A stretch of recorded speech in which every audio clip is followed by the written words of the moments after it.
내 이름은 미숙이다. 어제 오후 지호가 나에게 말했다. 엄마, 좋은 소식이 있어요. 세연 엄마가 오늘 우리 저녁 식사에 초대하고 싶대요. 그는 아이처럼 해맑게 웃었다. 이 세상에 어떤 나쁜 일도 일어날 수 없을 것처럼 사랑만 있다면 모든 풍파를 막아낼 수 있다고 믿는 듯이 말이다. 나는 그저 고개를 끄덕이며 그래 좋아 라고 답했을 뿐이다. 왜냐하면 그것이 나였으니까. 나는 늘 좋아라고 말했다. 늘 이곳에 조용히 그림자처럼 있었다. 남에게 폐를 끼치지 않는 엄마, 말이 많지 않은 엄마, 닥쳐오는 모든 것을 묵묵히 받아들이는 엄마. 하지만 그날 밤 하얀 식탁보가 깔린 마치 축하연이 아닌 장례식장에 놓인 듯한 긴 테이블에 앉아 있을 때 내 안에 무언가가 무너지기 시작했다. 접시가 깨지는 소리도 와인잔이 부딪히는 맑은 소리도 아니었다. 그것은 침묵이었다. 아무도 나를 보지 않고 아무도 나에게 기대를 걸지 않을 때 여인의 몸을 덮치는 무거운 침묵. 나는 그저 의자에 앉아있는 껍데기였다. 하객 명단에 적힌 이름 하나, 신랑의 엄마, 그뿐이었다. 지호는 환한 광채를 뿜어냈다.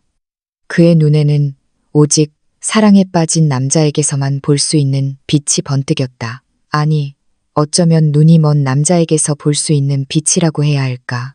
때로는 이 둘이 같을 때도 있으니 말이다. 세연은 그의 옆에 앉아 있었다. 아름답고 우아하며 당당했다. 그녀는 이탈리아식 억양으로 말했는데 마치 노래를 부르는 것 같았다. 말할 때 손짓이 많았고 웃음소리는 컸다. 지호의 팔을 스스럼없이 만지는 모습에 가슴이 찢어지는 듯 아팠다. 질투라기보다는 이런 대접을 받아본 지 너무 오래되었기 때문이었다. 내 아들은 수년 동안 나를 그렇게 다정하게 만져준 적이 없었다. 애정과 관심이 담긴 그런 손길 말이다. 그의 삶 속에서 나는 가구와 같았다. 필요할 때는 유용하고 필요 없을 때는 잊히는 존재. 세연의 엄마, 서정은 내 맞은편에 앉아 있었다. 키가 크고 위압적인 분위기였다. 갈색 머리는 한 올 흐트러짐 없이 단정했고 몸에 걸친 보석들은 레스토랑 조명 아래 반짝였다. 그녀도 웃고 있었지만 그 웃음은 눈까지는 닿지 않았다. 그것은 형식적인 웃음, 사진 찍을 때의 웃음, 공식 석상에서 짓는 웃음, 장례식에서 짓는 웃음이었다. 나는 친절하게 보이려 애썼고 대화를 시작하려 노력했지만 내 말은 물속에 던진 돌처럼 가라앉았다. 아무도 대꾸하지 않았고 아무도 듣고 싶어 하지 않았다. 그 저녁 식사는 길고 힘들었다. 나는 묵묵히 먹으며 관찰하고 지호가 흥분하여 자신의 계획 결혼식, 신혼여행, 그리고 그들이 사려고 하는 집에 대해 이야기하는 것을 들었다. 크고 현대적이며 정원이 딸린 집. 그가 나를 위한 방 하나를 남겨둘 것이라고 말했을 때 나는 웃었다. 손님방 하나. 왜냐하면 그것이 지금 나의 지위였으니까. 내 친아들의 삶에 초대된 손님. 세연과 서정은 가끔 이탈리아어로 대화했다. 늘 그러는 것은 아니었고 지호가 알아들어서는 안 되는 말, 혹은 내가 영원히 알아들어서는 안 되는 말을 하고 싶을 때만 그랬다. 하지만 나는 단어 하나하나를 모두 알아들었다. 음절 하나하나를, 잠시 멈춤을, 그리고 그 모든 억눌린 비웃음을 말이다. 왜냐하면 나는 이탈리아에서 살았으니까. 내 인생의 15년을 피렌체에서 보냈다. 그곳에서 일했고, 공부했고, 사랑했고, 잃기도 했다. 하지만 아무도 이 사실을 몰랐다. 지호조차도 몰랐다. 그는 결코 묻지 않았으니까. 그는 결코 엄마의 과거에 관심이 없었다. 그는 그저 내가 그 자리에 있는지, 조용히 순종하며 그림자처럼 있는지에만 관심이 있었다. 그때 지호가 일어섰다. 접시를 주방으로 가져가겠다고 했다. 그는 늘 예의 바르고 남을 돕기 좋아했다. 이것은 내가 그에게 가르친 것이었다. 존중할 줄 알고, 도울 줄 알고, 여자가 모든 것을 혼자 짊어지게 하지 않는 것. 아이러니하게도 지금 그는 나에게 이 외로움, 이 소리 없는 버림받음, 이 잊혀진 어머니로서 좀비처럼 살아가는 날들을 홀로 견디게 했다. 지호가 식당을 나서자 분위기는 순식간에 변했다. 세연은 엄마 쪽으로 몸을 기울였고 서정도 딸에게 가까이 다가갔다. 그들은 이탈리아어로 이야기하기 시작했다. 아주 빠르게 목소리를 낮춰 마치 맛있는 비밀이라도 나누는 것처럼. 그리고 그들은 웃었다. 맙소사. 그들은 너무나도 뻔뻔하게 웃었다. 그 웃음에는 기쁨은 없고 오직 잔인함과 경멸만 가득했다. 아기가 안전함을 느낄 때 내는 소리였다. 아무도 보고 있지 않다고 생각할 때, 피해자가 알아듣지 못한다고 생각할 때 말이다. 하지만 나는 모든 것을 분명히 들었다. 모든 모욕과 조롱을. 세연은 내가 촌뜨기 같다고, 내 손이 거칠다고, 내 옷이 싸구려라고, 내 몸에서 노인 냄새가 난다고 말했다. 서정은 웃었다. 괜찮다고, 어차피 오래가지 못할 것이라고 말했다. 결혼식 후 지호는 그들의 말하는 대로 따를 것이라고. 사랑에 빠진 남자는 조종하기 가장 쉽다고. 나는 요양원으로 보내지거나 쓸모없는 늙은 개처럼 잊힐 것이라고. 이어서 그들은 다른 말을 했다. 그 말에 내 피가 순식간에 얼어붙는 것 같았다. 세연은 지호가 생각보다 돈이 많다고 했다. 서류를 봤다고, 은행 계좌, 부동산 전부 다. 서정이 물었다. 얼마나? 세연이 숫자를 말했다. 예금 24만 달러, 아버지의 집, 그리고 투자금. 서정은 낮고 깊은 웃음을 터뜨렸다. 모든 것이 계획대로 진행될 것이라고 말했다. 결혼식이 끝나면 그들은 조금씩 아무도 모르게 자산을 옮길 것이라고. 아무것도 남지 않으면 그들은 사라질 것이다. 예전에 그랬던 것처럼, 예전에 그랬던 것처럼. 이 몇 단어가 칼처럼 나를 꿰뚫었다. 이것은 처음이 아니라는 뜻이었다. 내 아들만이 첫 번째가 아니었다. 다른 남자들도 있었고, 다른 피해자들도 있었으며, 다른 부서진 마음과 텅 비어버린 계좌들이 있었다. 그리고 나의 지호, 내 보물, 나의 유일한 아들이 다음 차례가 될 것이었다. 다른 나라에서, 다른 식탁에서, 또 다른 바보를 비웃는 그들의 웃음거리가 될 것이었다. 나는 여전히 그곳에 앉아 미동도 없었다. 손은 무릎 위에 올려놓고 눈은 빈 접시를 응시했다. 아무 말도 하지 않았고 움직이지도 않았으며 어떤 감정도 얼굴에 드러내지 않았다. 왜냐하면 나는 투명해지는 법을 배웠으니까. 사라지는 법을 배웠으니까. 나 같은 여인이 살아남으려면 그림자가 되어야 한다는 것을 배웠으니까. 다른 사람들의 눈에 존재하지 않을 때 당신은 살아남을 수 있다. 하지만 내 안의 깊은 곳에서는 무언가가 깨어나고 있었다.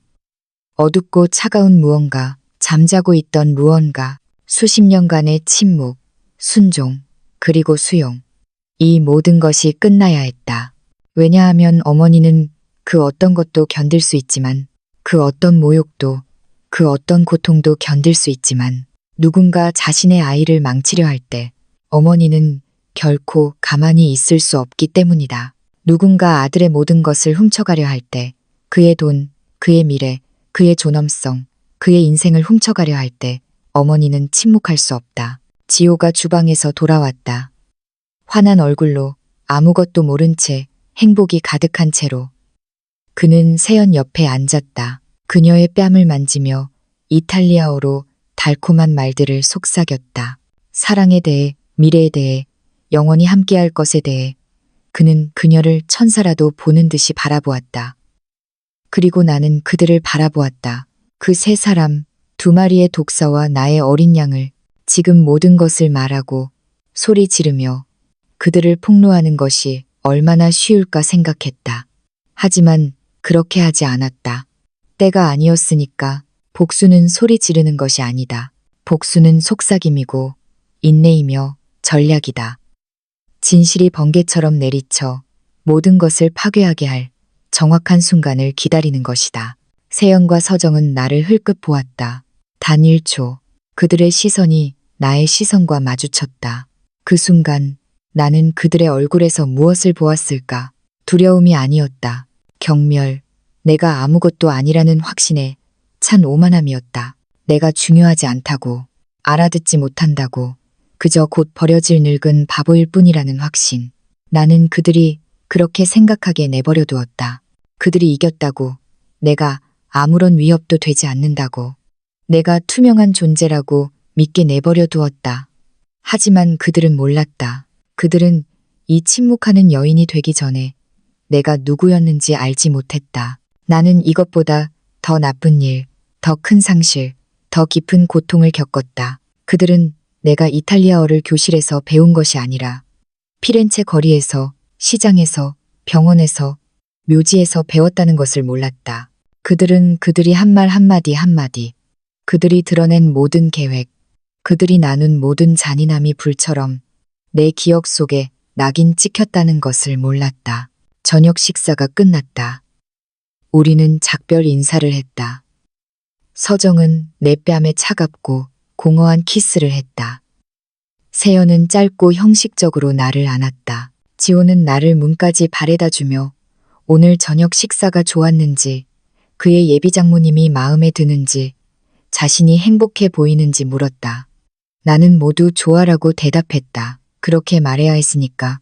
왜냐하면 그것이 그들이 나에게 기대하는 것이었으니까.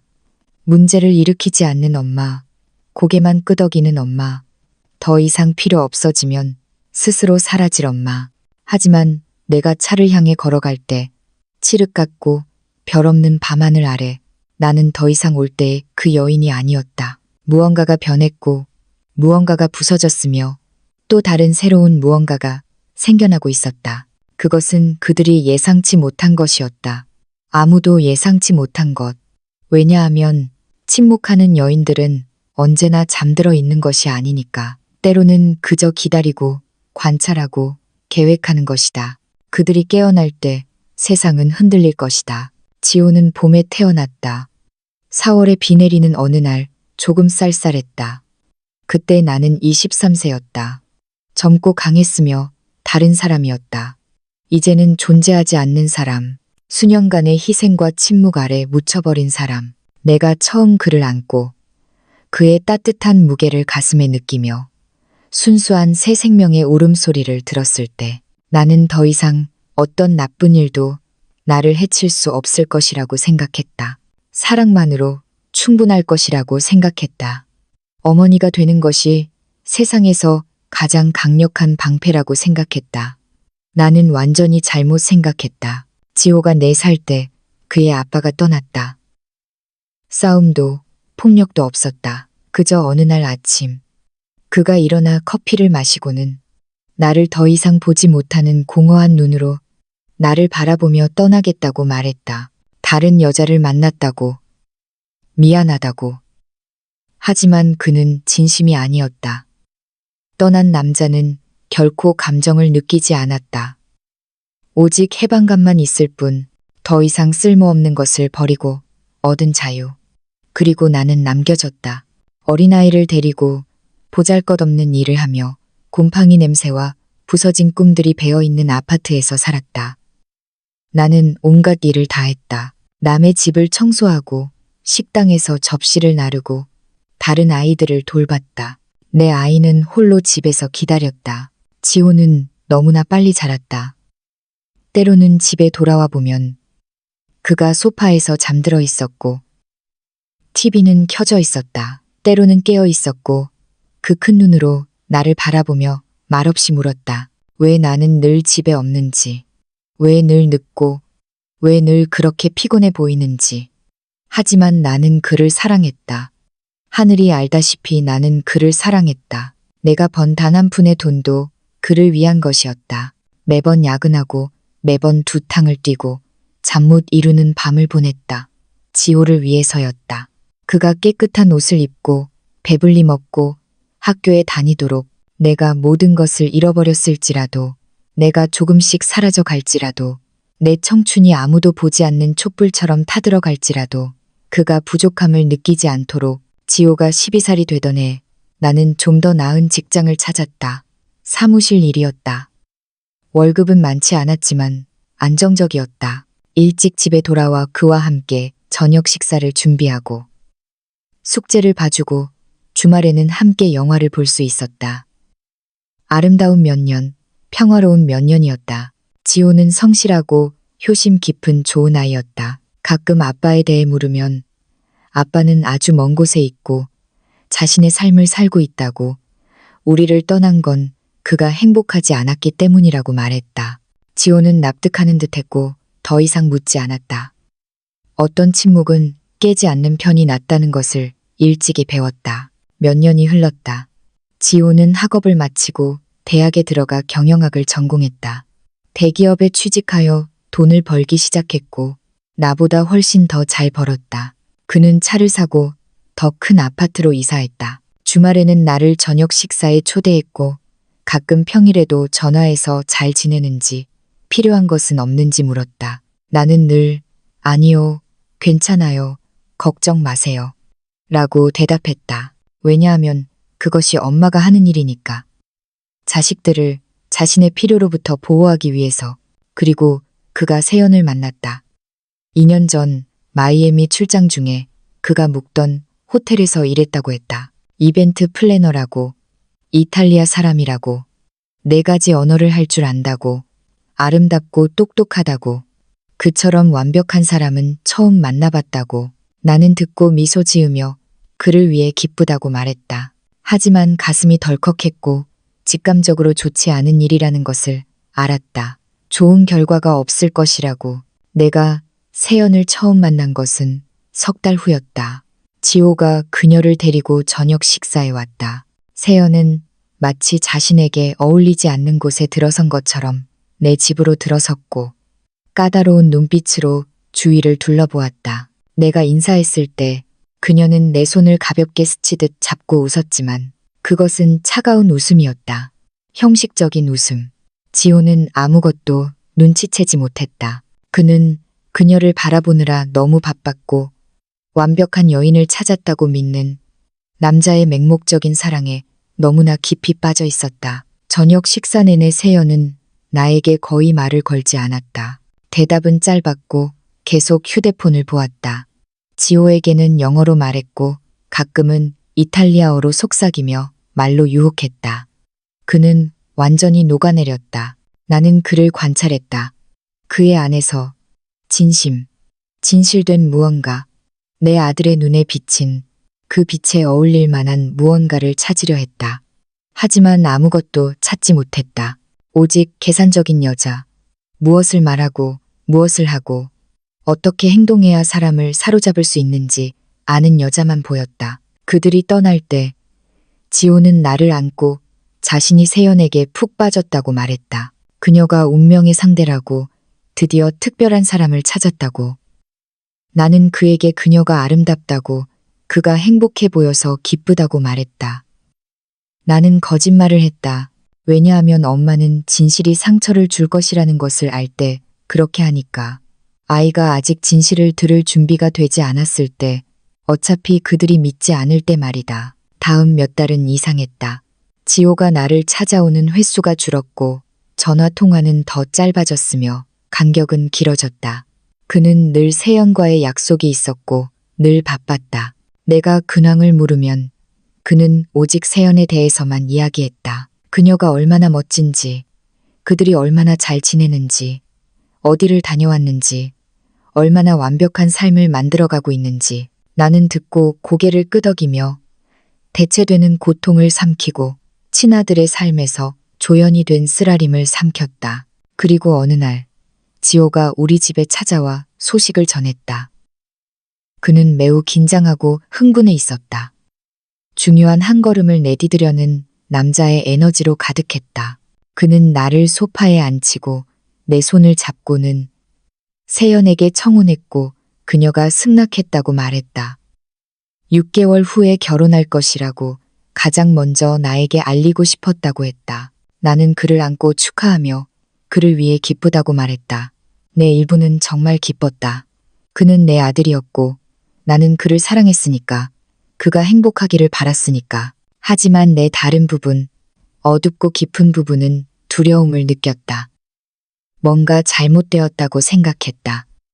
너무 빠르고 너무 완벽하고 너무 계획적이었다. 나는 그에게 세연의 가족을 만난 적이 있냐고 물었다. 그는 없다고 했다.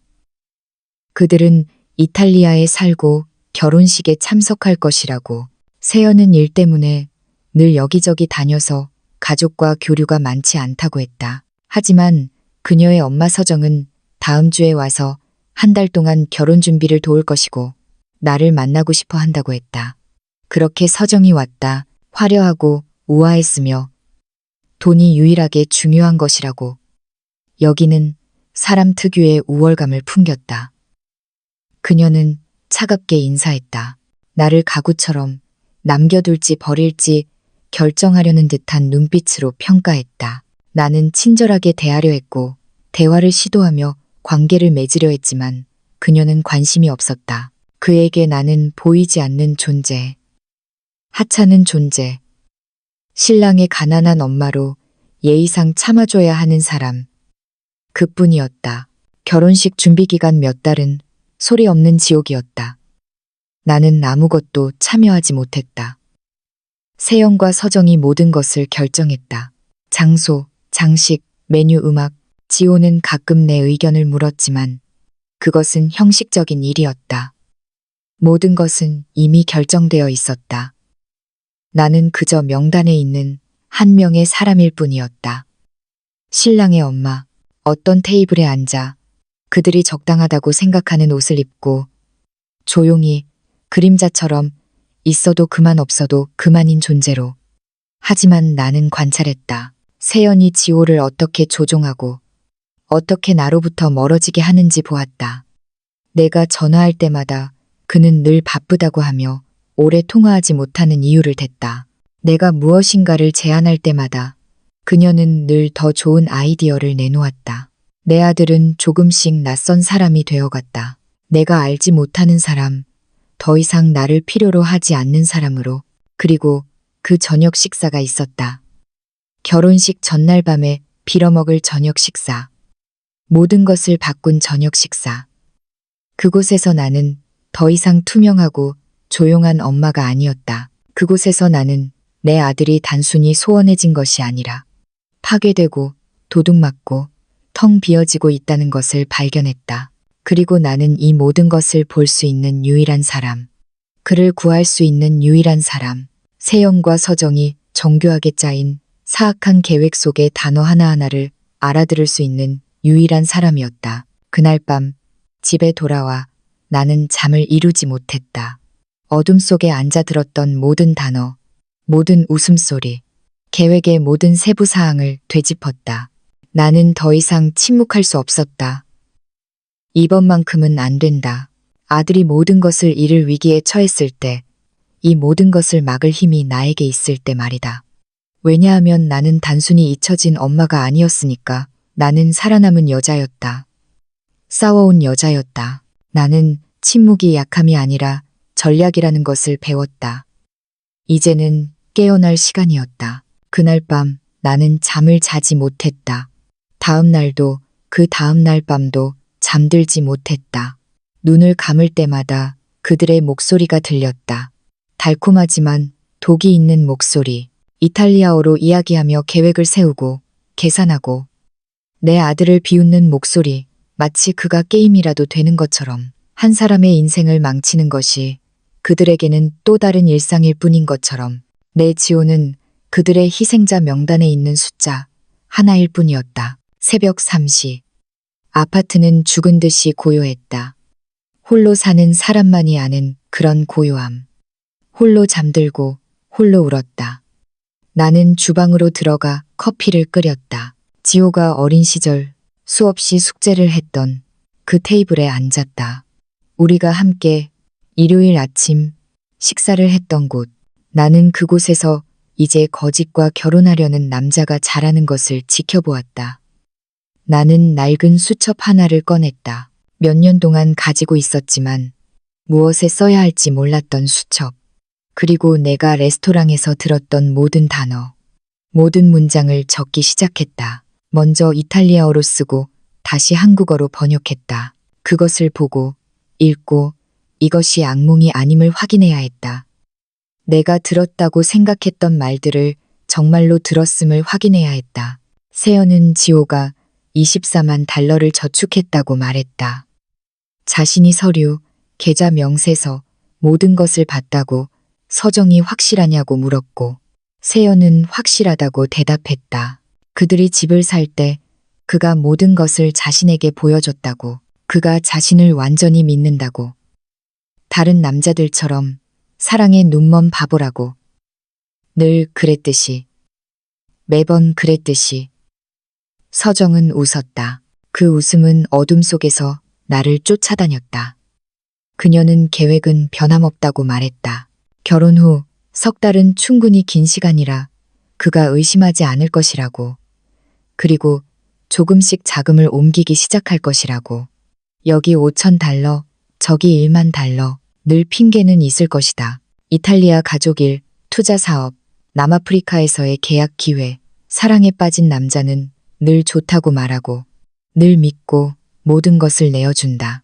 아무것도 남지 않으면 그들은 사라질 것이다. 세연은 성격 차이를 이유로 이혼을 신청하고 그의 재산 절반을 가져갈 것이다. 그들이 함께 산 집은 두 사람 명의로 등록되어 있다. 즉, 절반은 그녀의 것이라는 뜻이다. 좋은 변호사를 선임하면 더 많은 것을, 훨씬 더 많은 것을 가져갈 수 있다고. 서정은 그들에게 연줄이 있었고 전에 해본 적이 있어서 모든 단계를 어떻게 진행해야 하는지 알고 있다고 말했다. 그리고 세연이 내 가슴을 찢어놓는 말을 했다. 내가 문제가 되지 않을 것이라는 점이 유일한 장점이라고. 내가 교육받지 못한 가난한 늙은 여자라서 지호에게 영향력이 없다고. 내가 생활 능력이 없어지면 아마 요양원으로 보내질 것이라고. 아무도 나 같은 여자의 말을 듣지 않을 것이라고.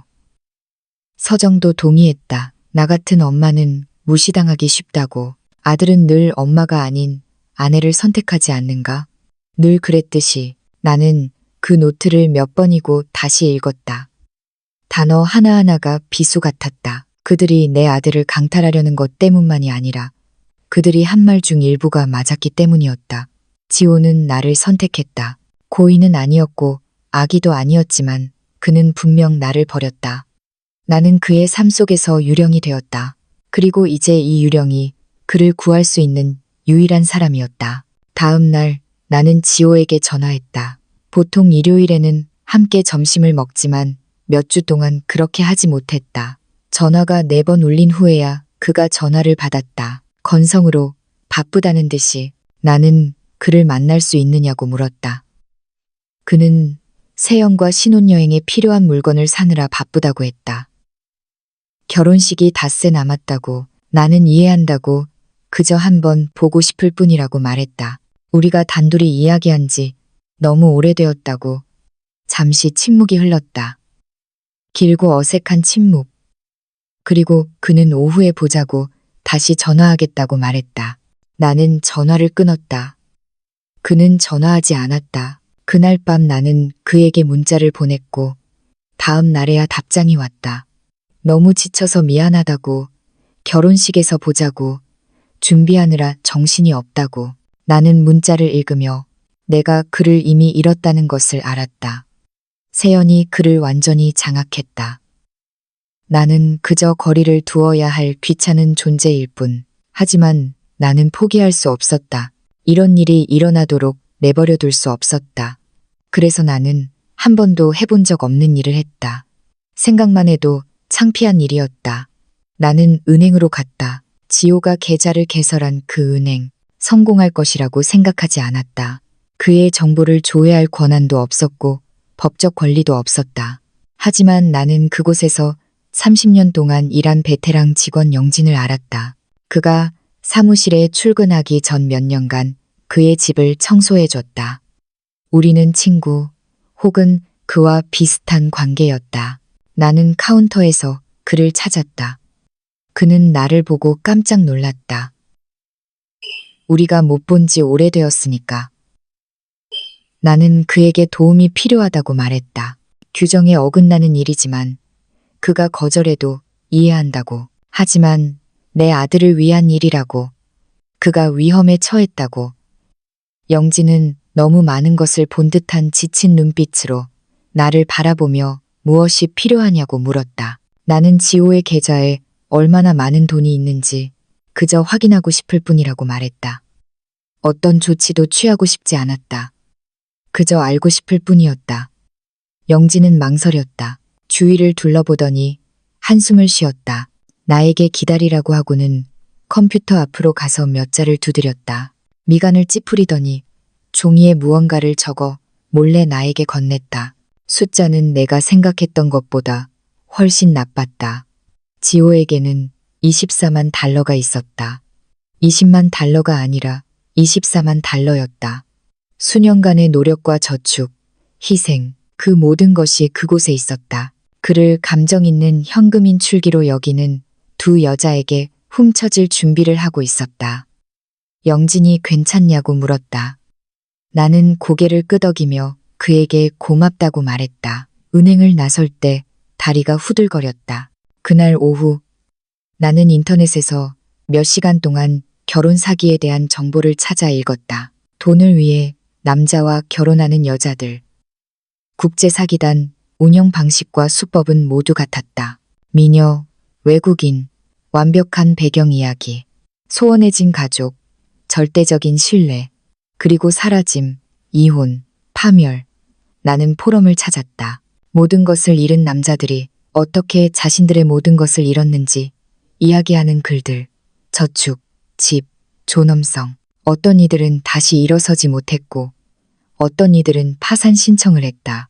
어떤 이들은 수치심과 잘못된 상대를 맹목적으로 믿은 고통에 휩싸여 그렇게 사라졌다. 그리고 나는 무언가를 발견했다. 3년 전 뉴스, 아르헨티나 신문. 두 이탈리아 여자가 결혼 사기로 5명의 남자에게 총 50만 달러 이상을 사취했다는 내용. 첨부된 사진을 열었을 때 심장이 뛰었다. 그들이었다. 세영과 서정. 좀 더 젊었지만 이름은 달랐지만 그들이었다. 똑같은 눈, 똑같은 미소, 똑같이 의도적으로 꾸민 순진함. 나는 온몸을 떨며 기사 전체를 읽었다. 그들은 체포되고 기소되었지만 재판에 문제가 생겼다. 법적 허점과 증거 부족으로 그들은 풀려났다. 그리고 흔적도 없이 사라졌다. 이제 그들은 이곳에, 내 도시에서 내 아들과 결혼할 준비를 하고 있었다. 그의 모든 것을 훔쳐갈 준비를. 그를 다른 남자들처럼 아무것도 남지 않고 산산조각 나게 만들 준비를. 나는 기사를 인쇄했다. 사진도 인쇄했다. 모든 것을 인쇄했다. 손이 떨려 종이를 제대로 들 수조차 없었다. 나에게 증거가 있었다. 세연과 서정이 자신들이 주장하는 그런 사람이 아니라는 증거. 이것은 사랑이 아니라 범죄였다. 정교한 계획이자 로맨스로 위장한 강도 행위였다. 하지만 나는 갑자기 한 가지를 깨달았다. 결혼식 닷새 전에 지호에게 이것을 보여주면 그는 나를 믿지 않을 것이다. 내가 질투하고 그의 행복을 망치려고 이야기를 꾸며낸다고 생각할 것이다. 아들을 놓아주지 못하는 통제광 엄마라고 생각할 것이다. 세연은 그를 완벽하게 고립시켰다. 교묘하게 우리의 관계를 독살하여 나를 그의 인생에서 비참하고 시대에 뒤떨어진 역할처럼 보이게 만들었다. 설령 그가 믿는다고 해도, 증거를 본다고 해도 그는 해명을 찾으려 할 것이다. 오해라고, 사람을 잘못 봤다고, 혼동한 것이라고 말할 것이다. 그리고 그는 믿고 싶어 할 것이다. 사랑이 어떻게 사람을 눈멀게 하고 귀먹게 하며 생존 본능마저 죽이는지. 나는 거실 바닥에 앉아 있었다. 주위에는 종이들이 흩어져 있었다. 나는 울었다. 지호 아빠가 우리를 버렸을 때처럼 처절하게 울었다. 아들의 순진함에, 그의 맹목적인 믿음에, 그가 겪게 될 고통에 울었다. 나의 투명함에, 나의 무력함에, 그리고 진실을 알면서도 그를 보호할 수 없음에 울었다. 하지만 바로 그때 상황이 바뀌었다. 울음 속에서, 절망 속에서 나는 새로운 것을 느꼈다. 수년간 느끼지 못했던 것. 분노, 순수하고 뜨거운 분노. 나는 이런 일이 일어나도록 허락하지 않을 것이다.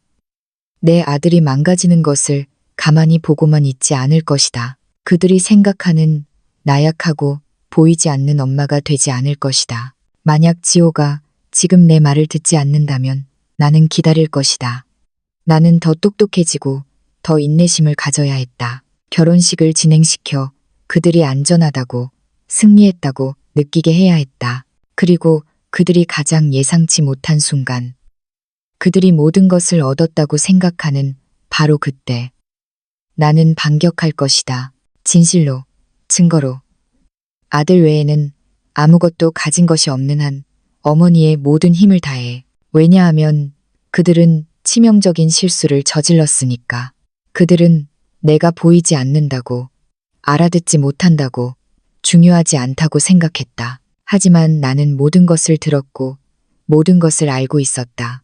이제 나에게는 증거가 있고 시간이 있으며 가장 강력한 이점이 있다.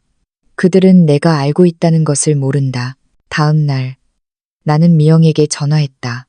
나의 유일한 진정한 친구. 이 세상에서 유일하게 늘 곁에 있어준 사람. 30년 전 우리는 같은 공장에서 일하며 만났다. 그녀도 미혼모였고 버림받았고 홀로 아이를 키웠다. 우리는 엄한 아버지이자 자애로운 어머니 역할을 동시에 하는 여자만이 아는 침묵의 고통을 나눴다. 무너지고 싶어도 강해야만 하는 그런 고통을. 미영은 우리 집에서 세 블록 떨어진 곳에 살았다. 똑같이 낡은 건물에서 똑같은 슬픔을 안고 내가 도착했을 때 그녀는 차를 끓이고 있었다. 신경을 안정시키는 유일한 것이라고 했다. 나는 그녀의 집 주방에 앉았다. 우리는 수없이 울었다. 돈이 없어 성대한 파티를 열 수 없을 때 이곳에서 생일을 축하했다. 이곳에서 늘 부족한 월급으로 한 달을 어떻게 버틸지 계획했다. 나는 그녀에게 모든 것을 이야기했다.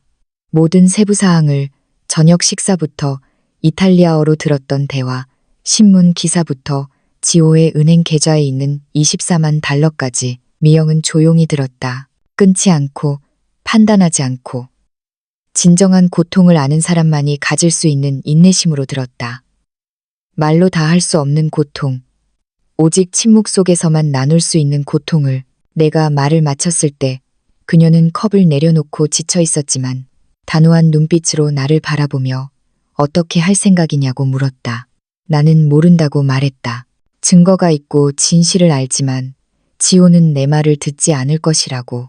그들은 그를 완전히 지배하고 있었다. 만약 결혼식 전에 막는다면 아들은 나를 미워하고 원망하며 영원히 나를 멀리할 것이라고. 미영은 고개를 끄덕이더니 내가 평생 잊지 못할 말을 했다. 엄마는 늘 아무도 보지 못하는 싸움을 해야 해. 늘 아이들이 결코 이해하지 못할 방식으로 그들을 보호해야 해. 때로는 사랑이 우리를 가슴 아프게 하는 일들을 하게 만들고 우리를 그들의 이야기 속에서 악당이 되게 해. 하지만 진정한 어머니는 사랑받기를 바라지 않아. 오직 아이가 살아남기를 바랄 뿐. 그녀는 자신이 큰아들을 여자친구와 동거하던 집에서 끌어내야 했던 때를 기억하냐고 물었다. 그를 때리고 조종하고 고립시켰던 여자친구. 그의 아들은 몇 달간 그를 미워했고 자신의 인생을 망치고 감정을 파괴했다고 원망했다. 하지만 미영은 멈추지 않고 계속 싸웠고 그곳을 지켰다. 어느 날 그의 아들이 깨어나 진실을 보았고 자신을 구해줘서 고맙다고 할 때까지 자신을 사랑해서 기꺼이 악당이 되어준 것에 감사했다. 나는 이건 달라. 지호는 35살 성인이야. 강압적으로 할 수 없어. 라고 말했다. 미영은 슬픈 미소를 지으며 웃었다. 그렇다면 더 똑똑해지고 더 전략적으로 움직여야 해. 정면 충돌은 안 돼. 진실이 지호가 부인할 수 없을 정도로 명백해지고 증거가 의심의 여지 없이 확실해질 때까지 기다려야 해. 그날 오후 미영은 나와 함께 계획을 세웠다. 단순하지만 효과적인 계획. 나는 결혼식을 막지 않을 것이다. 그것이 일어나게 내버려 둘 것이다. 나는 완벽한 엄마 역할을 할 것이다. 미소 짓고 행복해하며 평소처럼 투명한 존재로. 하지만 동시에 나는 조사하고 더 많은 증거를 수집할 것이다. 세연과 서정을 미행하고 모든 의심스러운 행동, 모든 대화, 모든 만남을 기록할 것이다. 미영은 사설탐정 덕수를 알았다. 전직 경찰로 20년간 일했고 지금은 의뢰를 받아 은밀한 조사와 미행, 자료 수집을 한다고 했다. 미영은 나에게 그의 번호를 주며 그를 믿을 수 있다고, 그는 좋은 사람이고 나의 상황을 이해할 것이라고 말했다. 그날 밤 나는 덕수에게 전화해 모든 것을 설명했다. 나는 돈이 많지 않다고, 몇 년간 만약을 대비해 모아둔 노후 자금 3,000달러, 약 400만 원 정도가 전부라고 말했다. 덕수는 충분하다고 말했다. 그가 힘을 다할 것이라고. 그는 아이가 위험에 처했을 때 어떤 기분인지 안다고. 자신도 아이가 있고 그들을 보호하는 것이 무엇을 의미하는지 안다고. 다음 날 우리는 시내 근처 카페에서 만났다. 덕수는 대략 60세쯤 되어 보였다. 백발의 얼굴에는 세월의 흔적이 있었지만 눈빛은 날카롭고 집중되어 있었다. 인간 본성의 어두운 면을 본 사람의 눈빛, 위험을 알아보고 거짓을 간파하는 눈빛. 나는 그에게 모든 것을 보여줬다. 신문 기사, 사진, 저녁 식사 때 들었던 메모들. 덕수는 주의 깊게 읽고 메모하며 질문했다. 주소, 세연과 서정의 본명, 세부사항, 지호의 결혼식 모든 것을. 그리고 그는 나를 바라보며 등골이 오싹해지는 말을 했다. 결혼식을 막기에는 너무 늦었을지도 모른다고. 이 여자들은 전문가라고. 다년간의 경험으로 법적 허점을 어떻게 조작하는지, 흔적도 없이 어떻게 사라지는지 알고 있다고. 하지만 우리가 결혼식 후 신속하게 움직여 그들이 돈을 훔치기 시작하기 전에 충분한 증거를 수집한다면 우리는 그들을 막을 수 있을 것이라고. 그는 확실한 증거가 필요하다고 설명했다. 단순히 오래된 뉴스가 아니라 세연과 서정이 그 기사에 나온 바로 그 일당이라는 것을 증명해야 한다고. 위조 문서, 여행 기록, 그리고 다른 사기 사건과의 연관성. 가장 중요한 것은 그들을 녹음하는 것이다. 그들이 계획을 인정하는 것을 녹음해야 한다고. 그래야 지호를 설득할 수 있고 법적으로 그들을 파멸시킬 수 있다고. 나는 물었다. 어떻게 해야 하죠? 그들이 아무도 믿지 않는다면 어떻게 녹음하죠? 그들이 이탈리아어만 쓴다면? 그들의 눈에 내가 투명한 존재라면? 덕수는 잠시 생각하더니 말했다. 투명함이 당신의 가장 큰 이점입니다. 사람들은 중요하지 않다고 생각하는 사람 앞에서는 경계하지 않습니다. 만약 당신이 다시 그들에게 접근할 수 있다면, 그들이 편안하게 이야기할 수 있는 상황을 만들 수 있다면 우리는 모든 것을 녹음할 수 있을 겁니다. 그는 나에게 작은 장치를 주었다. 녹음펜, 라이터만 한 크기였다. 사용법, 아무도 눈치채지 못하게 작동시키는 법을 가르쳐줬다. 늘 가지고 다니라고. 세연과 서정에게 가까이 갈 기회가 생기면 작동시켜 모든 것을 녹음하라고 했다. 이탈리아어든 상관없다. 나중에 번역하면 된다고. 중요한 것은 그들의 목소리, 그들의 말, 그들의 자백이었다. 그는 또한 명함을 주며 의심스러운 일이 있으면 무엇이든, 어떤 이상한 행동이든, 어떤 특이한 만남이든 자신에게 전화하라고 했다. 그는 그들의 배경을 조사하고 다른 사건과의 연관성을 찾고 과거를 추적하기 시작할 것이라고 했다. 그는 내 아들을 보호하기 위해 최선을 다할 것이라고 약속했다. 카페를 나설 때 나는 달라진 기분이었다. 더 이상 그저 절망적인 엄마가 아니었다. 계획을 가진 여자였다. 동맹군이 있었고 도구가 있었다. 이 싸움에서 나는 더 이상 혼자가 아니었다. 미영이 있었고 덕수가 있었다. 그리고 더 중요한 것은 나에게 목표가 있고 사명이 있다는 것이었다. 내 아들을 구하는 것, 어떤 대가를 치르더라도. 결혼식 전의 날들은 길고 고통스러웠다. 지호는 전화를 거의 하지 않았다. 전화에도 건성으로. 스트레스가 심해 보였다. 1000가지 할 일이 많고 세연이 긴장해서 모든 것을 완벽하게 하고 싶어 한다고 했다. 나는 그에게 괜찮을 것이라고, 아름다운 날이 될 것이라고 말했다. 나는 거짓말을 했다. 아름답지 않을 것이라는 것을 알고 있었으니까. 그것은 파멸의 시작이었다. 세연은 결혼식 이틀 전 나에게 전화했다. 나를 깜짝 놀라게 했다. 그는 나에게 전화하는 법이 없었으니까 결혼식 당일 일찍 와달라고 했다. 예식 전에 가족 모임이 있다고 가까운 가족들만, 자신과 서정, 지호, 그리고 나, 이탈리아 전통이라고 했다. 결혼 전 가족 축복. 나는 승낙했다. 물론 승낙했다.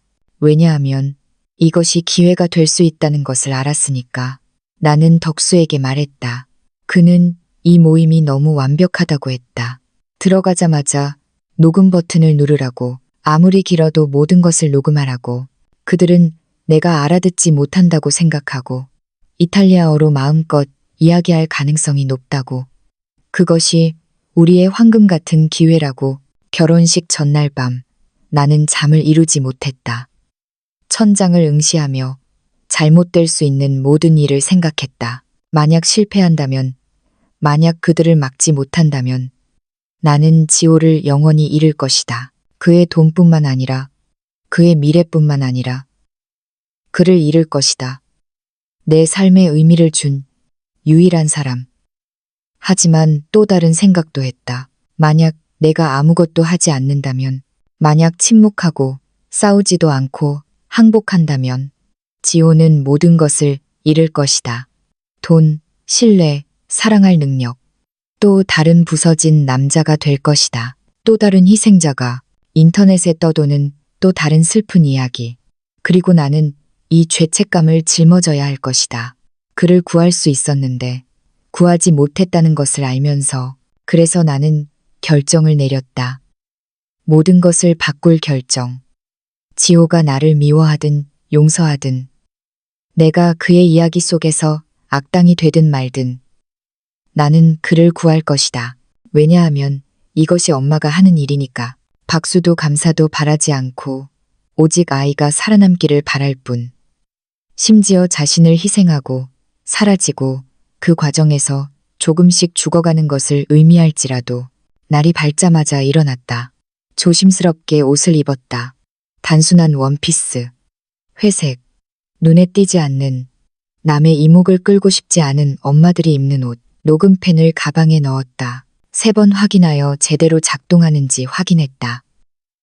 보지 않고도 작동시키는 법, 눈에 띄지 않게 옆에 두는 법.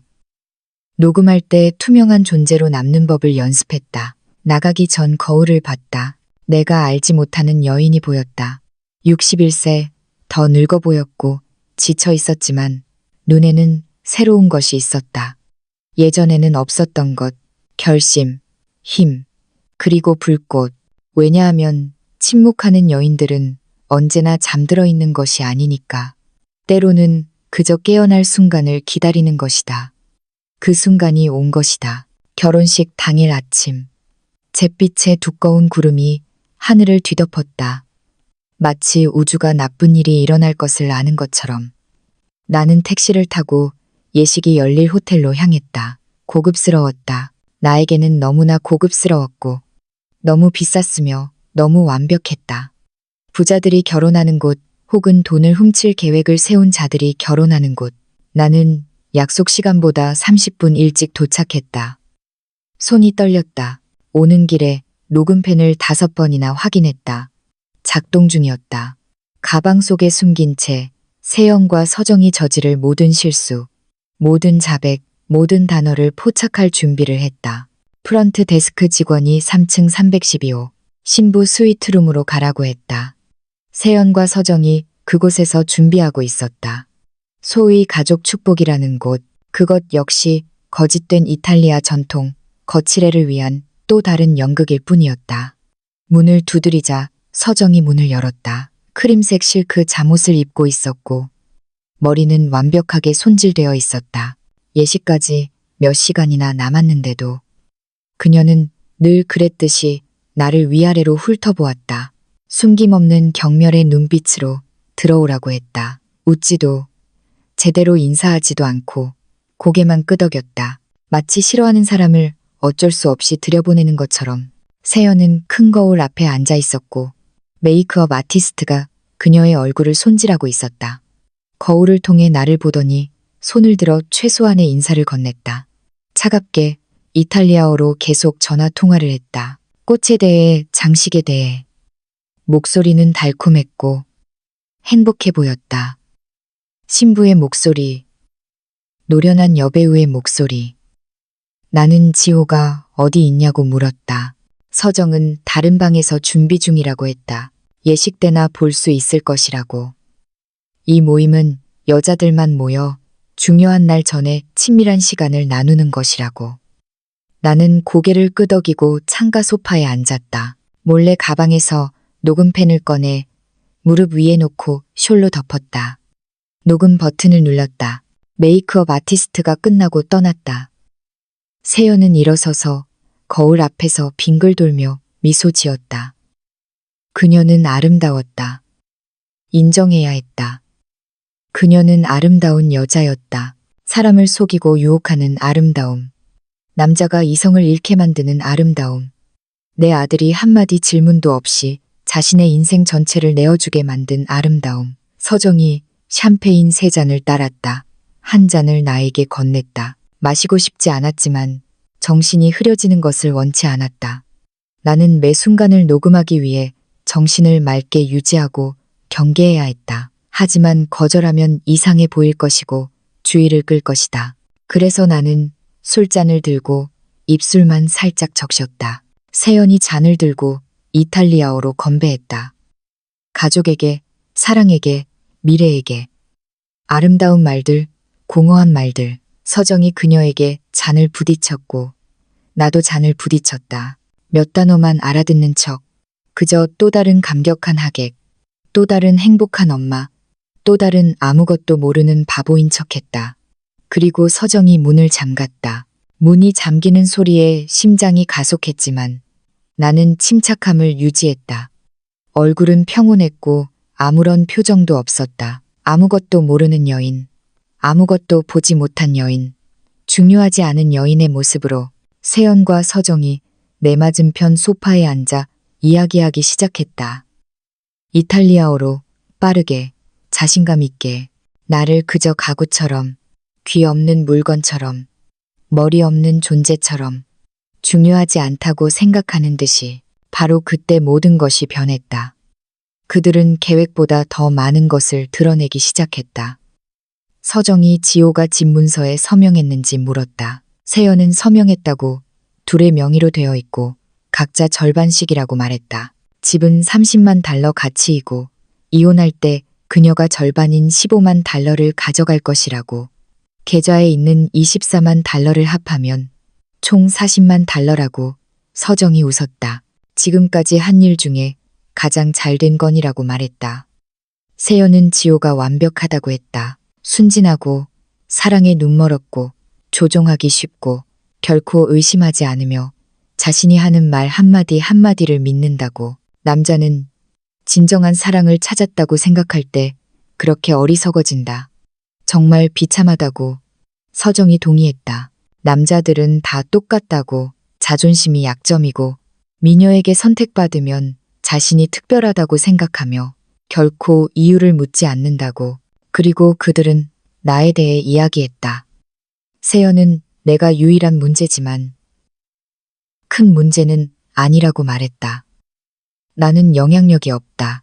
지호는 나에게 거의 전화하지 않고 결혼 후에는 더 적게 만날 것이며 결국 그의 삶에서 완전히 사라질 것이라고. 모든 성가신 부모처럼, 모든 쓸모없는 사람처럼. 서정은 그렇게 하는 것이 가장 좋다고 말했다. 늙은 엄마는 늘 문제를 만드니 처음부터 관계를 끊는 것이 최선이라고. 지호는 이미 아내를 엄마보다 우선시하는 법을 배웠다. 이것이 바로 그들이 원하는 것이었다. 걸림돌 없는 남자, 문제를 일으킬 가족 없는 남자, 그들이 돈을 옮길 때 아무도 간섭할 수 없는 남자. 나는 여전히 미동도 없이 앉아 있었다. 녹음펜은 숨겨진 채 모든 단어, 모든 웃음소리, 그들의 사악한 계획의 모든 세부 사항을 녹음하고 있었다. 심장이 너무 빨리 뛰어서 그들이 들을 수도 있을 것 같았다. 하지만 나는 얼굴을 멍하니 두지 않고 눈빛을 흐릿하게 하여 다른 생각을 하는 척했다. 마치 그들이 무슨 말을 하는지 전혀 알아듣지 못하는 것처럼 세연이 시계를 보더니 끝낼 시간이라고 했다.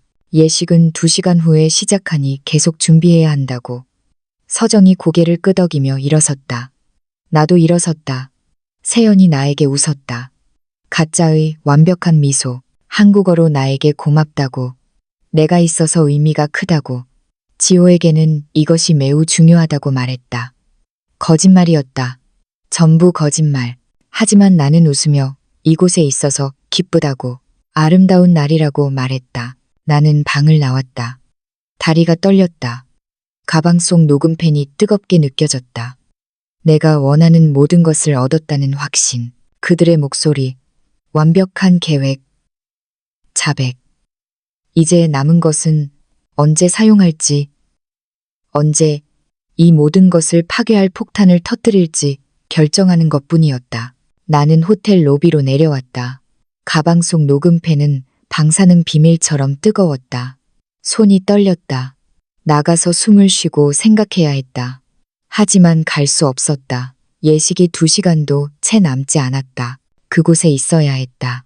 아무 일도 없었던 것처럼 마치 두 범죄자가 내 아들을 파괴할 계획을 세우는 완벽한 자백을 방금 들은 것이 아닌 것처럼 나는 1층에서 화장실을 찾아 칸막이 안에 자신을 가두었다. 녹음펜을 꺼내 멈추고 확인했다. 42분 분량의 음성 파일이 녹음되어 있었다. 42분간의 순수한 증거, 부인할 수 없는 진실. 장치를 잘 넣어 가방 가장 깊숙한 곳에 숨겼다. 내 목숨보다 안전하게 덕수에게 전화했다. 2번 울리자마자 받았다. 나는 녹음했어요. 성공했어요. 그들이 모든 것을 털어놨어요. 숫자, 계획, 날짜, 전부 다요. 라고 말했다. 덕수는 나를 축하하며 그것이 바로 우리가 필요했던 것이라고 했다. 이제 언제 행동할지 결정해야 한다고. 나는 물었다. 어떻게 해야 하죠? 지금 결혼식을 막아야 할까요? 너무 늦기 전에 지호에게 녹음 파일을 들려줘야 할까요? 덕수는 잠시 침묵하더니 예상치 못한 말을 했다. 안 됩니다. 지금 막으면 세연과 서정이 도망칠 수 있습니다. 부인할 수도 있고 녹음이 조작되었다고, 아들을 결혼시키고 싶지 않아서 제가 이야기를 꾸며냈다고 말할 수도 있습니다. 그는 우리가 더 많은 것이 필요하다고 설명했다. 그들이 정말로 돈을 노린다는 것을 증명해야 한다고. 단순한 말이 아니라 행동이 필요하다고. 은행 송금, 송금시도, 그래야 법적으로 그들을 꼼짝 못하게 만들 수 있습니다. 도망가지 못하게. 그는 결혼식을 진행시키고 기다리며 관찰하라고 했다. 그들이 돈을 옮기려는 시도를 하면 바로 자신에게 전화하라고. 그때 우리가 움직일 것이라고. 전화를 끊었을 때 마음이 텅 비었다. 덕수가 옳다는 것을 알았지만 아들이 그 여자와 결혼하는 것을 봐야 한다는 생각에, 그를 파멸시키려는 자에게 영원한 사랑을 맹세하는 것을 보아야 한다는 생각에, 그의 인생이 거짓에 의해 넘겨질 때 침묵을 지켜야 한다는 생각에 너무나 힘들었다.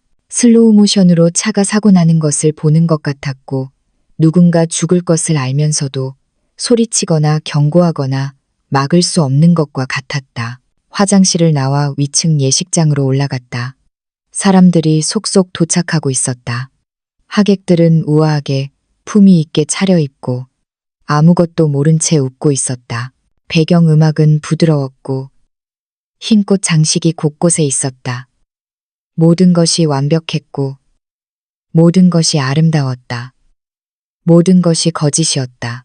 나는 내 자리 7번 테이블을 찾았다. 재단에서 멀리 떨어져 있었고 신랑 신부 테이블에서도 멀리 떨어져 있었다.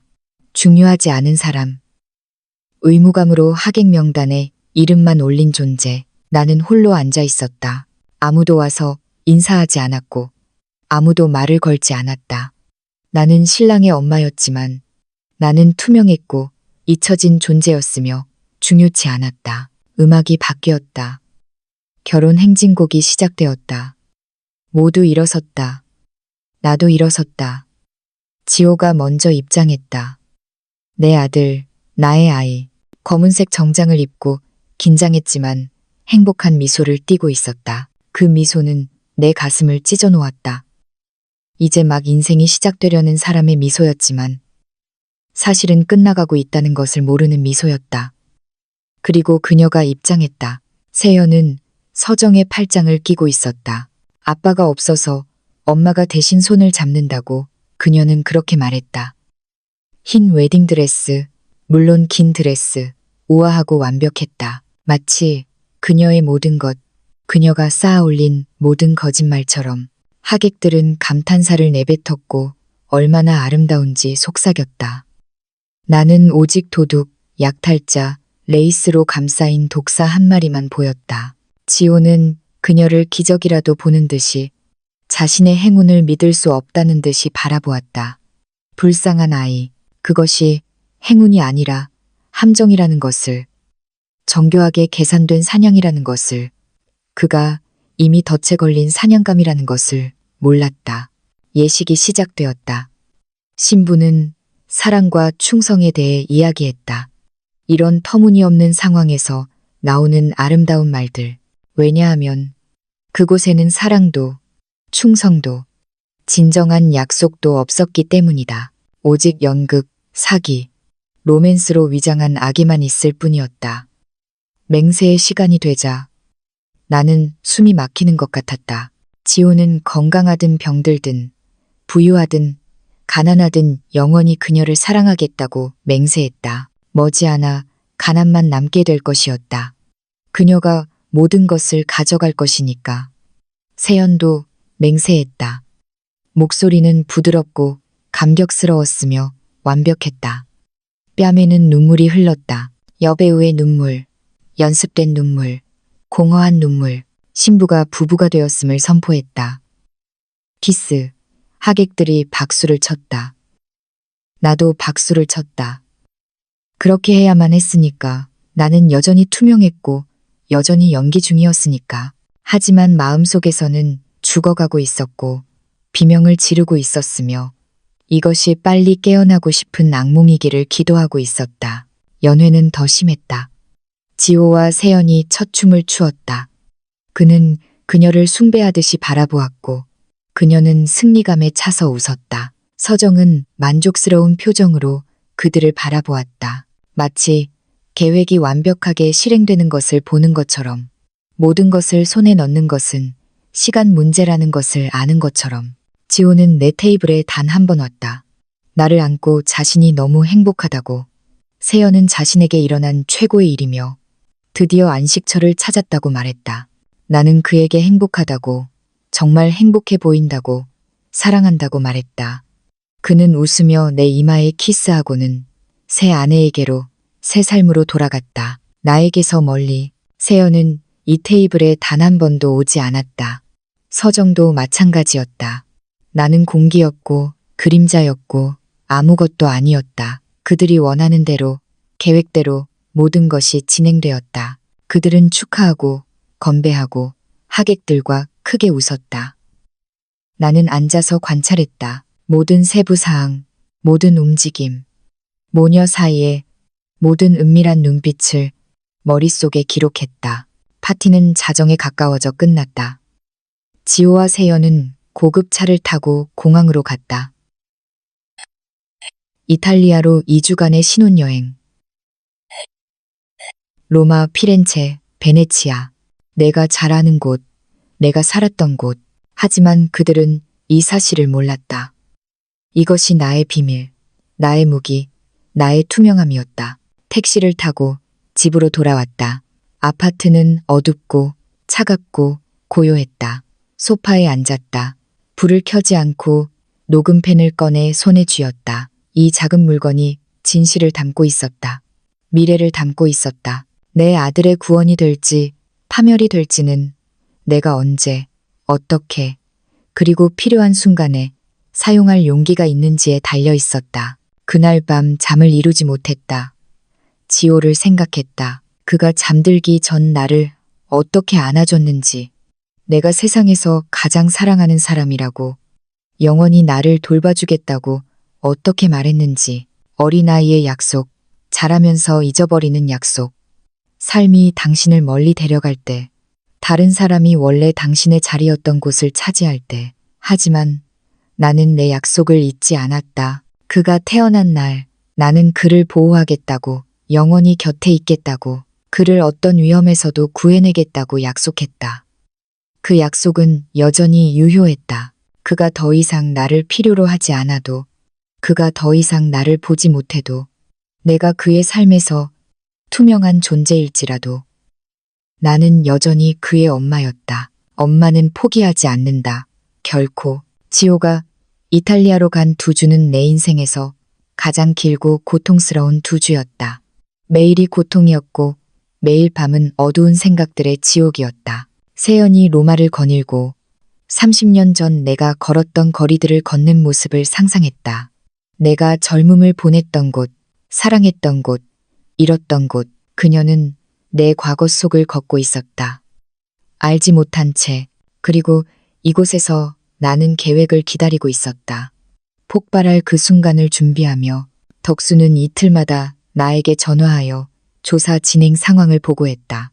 세연과 서정에 대한 더 많은 정보를 알아냈다. 그들은 진짜 이탈리아인이 아니었다. 아르헨티나에서 태어났고 진짜 이름도 달랐다. 지난 10년간 3번이나 신분을 바꿨고 칠레, 페루, 콜롬비아를 거쳐 다녔다고. 늘 똑같은 수법, 똑같은 범죄, 사랑에 빠진 남자들, 결혼, 계좌털이, 그리고 사라짐. 덕수는 이전 희생자 2명과 연락이 닿았다. 모든 것을 잃고 무너진 남자들. 한 명은 12만 달러를 잃었고 다른 한 명은 거의 20만 달러를 잃었다. 2사람 모두 똑같은 말을 했다. 전혀 예상치 못했다고. 세연은 완벽했고 사랑은 진실처럼 보였다고. 진실을 알았을 때는 너무 늦었다. 돈은 사라졌고 사람도 사라졌다. 그들은 망가졌고 부서졌고 수치심에 몸부림쳤다. 한 명은 자살을 시도했고 다른 한 명은 집과 직장, 존엄성을 잃었다. 지금은 보잘것없는 삶을 살고 있었다. 부서진 세상을 잿더미 속에서 재건하며 덕수가 이 이야기들을 들려줄 때 나는 울었다. 내 아들이 또 다른 부서진 남자, 또 다른 통계, 아무도 기억하지 못할, 또 다른 희생자가 될 수도 있다고 생각하며 울었다. 하지만 그런 일은 일어나지 않을 것이다. 나에게 숨이 붙어 있는 한, 나에게 녹음 파일이 있는 한, 진실을 쥐고 있는 한, 지호는 신혼여행에서 돌아올 것이다. 행복하고 사랑에 빠진 채로. 하지만 나는 준비하고 있을 것이다. 정확한 순간을 기다리며 세연이 첫 실수를 저지르는 순간, 처음으로 돈에 손을 대는 순간, 덕수는 나에게 결정적인 한 가지 방법을 가르쳐 줬다. 직접적인 권한 없이 지호의 계좌를 감시하는 방법.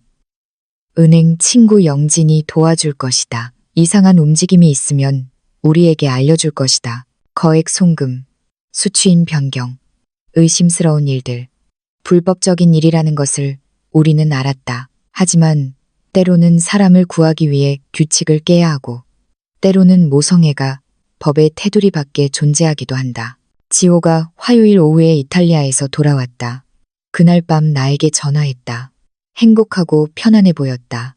여행에 대해 방문했던 도시들, 음식, 얼마나 즐거웠는지 이야기했다. 세연이 뒤에서 한마디 소리쳤다. 인사.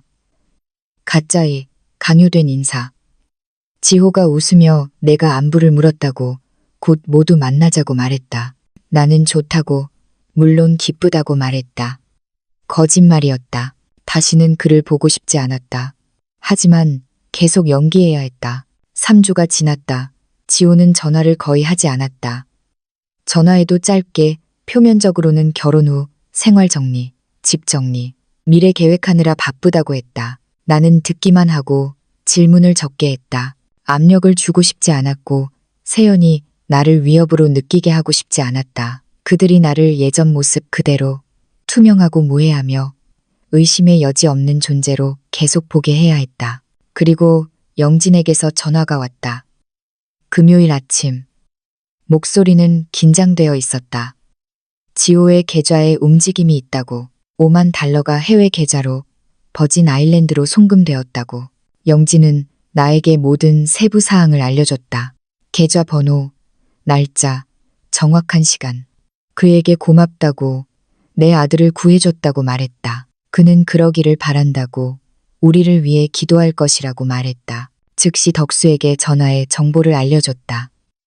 그는 이제 됐다고, 만반의 준비가 되었다고 말했다. 녹음 파일, 전과, 이제 실제 절도 시도까지. 그는 지호에게 연락해서 긴급히 만나자고 하라고 했다. 이유는 말하지 말고 그의 인생, 미래, 모든 것에 관한 아주 중요한 일이라고만 말하라고 지호에게 전화했다. 몇 번 울린 후에야 그가 받았다. 바쁘다고 했다. 만나야 한다고, 급하다고, 전화로는 설명할 수 없다고 말했다. 그는 한숨을 쉬며 바쁘고 회의가 있다고 말했다. 나는 부탁했다. 이렇게 그에게 애원하는 것은 수년 만에 처음이었다. 정말 필요하다고. 잠시 침묵 후 그는 승낙했다. 다음 날 오후 그의 회사 근처 카페에서 만나자고. 그날 밤 모든 것을 준비했다. 녹음 파일은 USB에 저장하고 덕수가 수집한 문서, 신문 기사, 사진, 다른 피해자들의 진술서를 정리하여 보여줄 준비를 했다. 내 아들의 2년간의 거짓말을 폭로하고 파괴할 준비. 잠을 자지 못했다. 해야 할 말을 반복해서 연습했다. 어떻게 시작할지.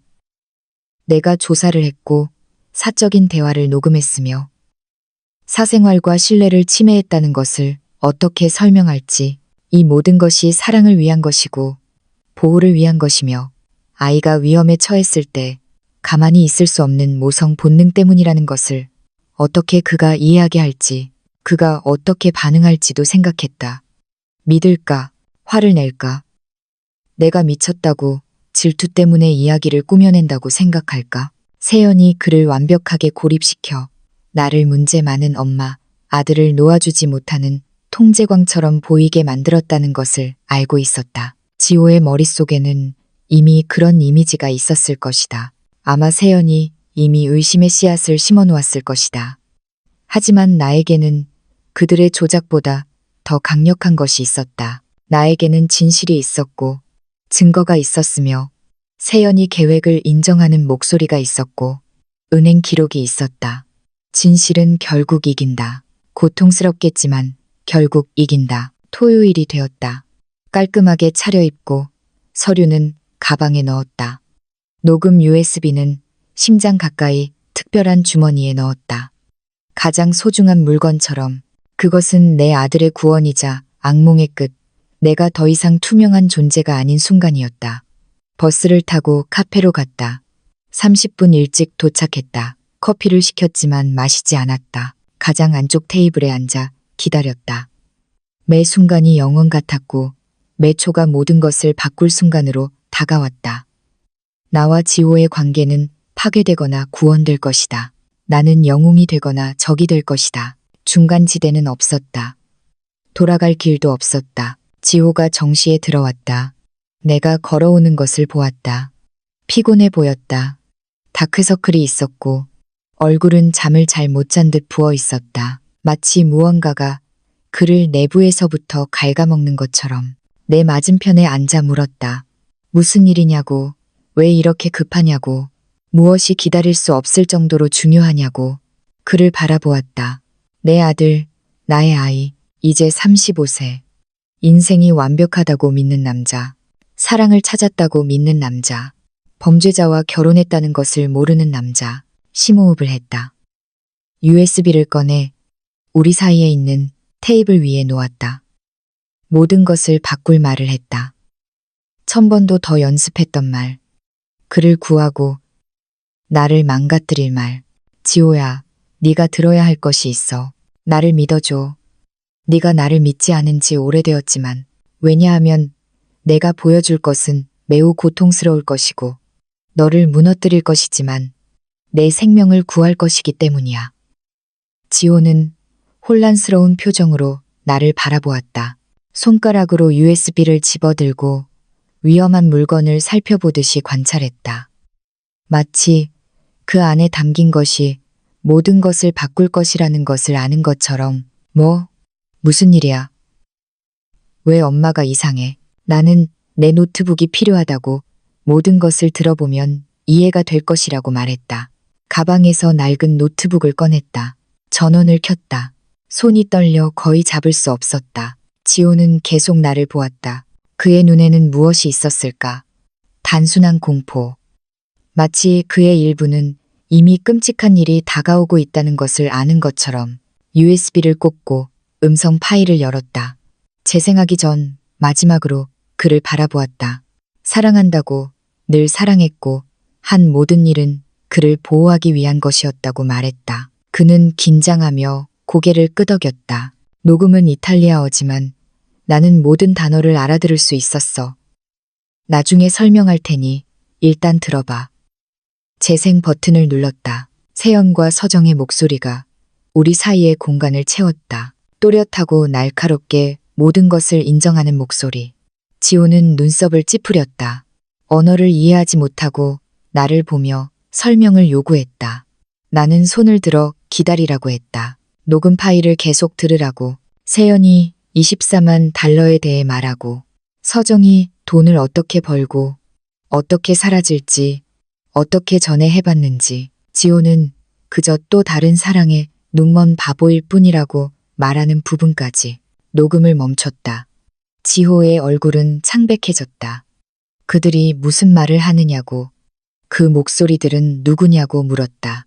그가 이미 알고 있다고 생각했지만 그의 마음은 이미 그의 뇌가 받아들이고 싶어 하지 않는 진실을 말하고 있었다고 생각한다. 나는 세연과 서정이라고 말했다. 녹음은 결혼식 날 호텔 스위트룸에서 한 것이고, 내가 그 자리에 있었다고. 그들이 그를 강탈하고 파멸시키고 모든 것을 빼앗아갈 계획을 세우는 것을 들었다고. 지호는 고개를 저었다. 불가능하다고. 분명 잘못 들은 것이라고. 엄마는 이탈리아어를 모르니 뭔가 오해했을 것이라고 말했다. 목소리는 떨렸고 절망감에 거짓말을 놓지 않으려 했다. 진실이 너무 고통스러웠기 때문에. 나는 이탈리아에서 15년간 살았고 언어는 완벽하며 모든 단어, 모든 계획, 그를 파괴할 모든 세부 사항을 알아들었다고 말했다. 그는 침묵하며 모든 것을 소화했다. 세상이 무너지고 있었다. 나는 직접 그들이 말한 24만 달러, 집, 이혼 계획, 이전 피해자들, 모든 것을 번역해 주었다. 지호는 듣는 내내 얼굴이 점점 더 창백해졌고 손은 테이블 가장자리를 꽉 쥐어 너클이 하얗게 변했으며 온몸이 떨렸다. 그리고 서류들을 꺼냈다. 신문 기사, 세연과 서정의 가명사진, 다른 피해자들의 진술서, 위조 계좌 기록, 덕수가 몇 주간 수집한 모든 것들을 지호 앞에 펼쳐놓았다. 읽어보라고. 그 여자가 대체 누구인지 똑똑히 보라고. 지호는 떨리는 손으로 서류를 집어들고 읽었다. 그의 눈은 모든 줄, 모든 사진. 아내가 직업적인 사기꾼이자 범죄자라는 부인할 수 없는 모든 증거를 훑었다. 움직이는 거짓말 같은 범죄자. 아르헨티나에서 체포된 사진을 봤을 때 그는 무너졌다. 서류를 던지고 얼굴을 감싸 쥐고 울기 시작했다. 내 아들, 나의 아이, 어린 시절처럼 울었다. 진짜라고 믿었던 사랑 때문에 울고, 쌓아가고 있다고 믿었던 삶 때문에 울고, 방금 환영이었다는 것을 깨달은 미래 때문에 울었다. 나도 일어섰다. 테이블을 돌아 그를 안았다. 그는 나를 안게 해줬다. 5살 때 악몽을 꾸었을 때처럼 나를 붙잡았다. 아빠가 우리를 버렸을 때처럼, 세상이 너무 커서 내가 유일한 피난처였을 때처럼. 미안해. 그는 말했다. 내가 틀렸기를 바라. 세연이 진짜이기를 바라. 하지만 내가 모든 것을 잃게 내버려 둘 수는 없어. 나는 엄마야. 내 일은 너를 보호하는 것이야. 비록 내 마음을 아프게 하더라도, 비록 가장 나쁜 소식을 전하는 사람이 되더라도. 지호는 떨어져 눈물을 닦으며 물었다. 또 무엇이 있어?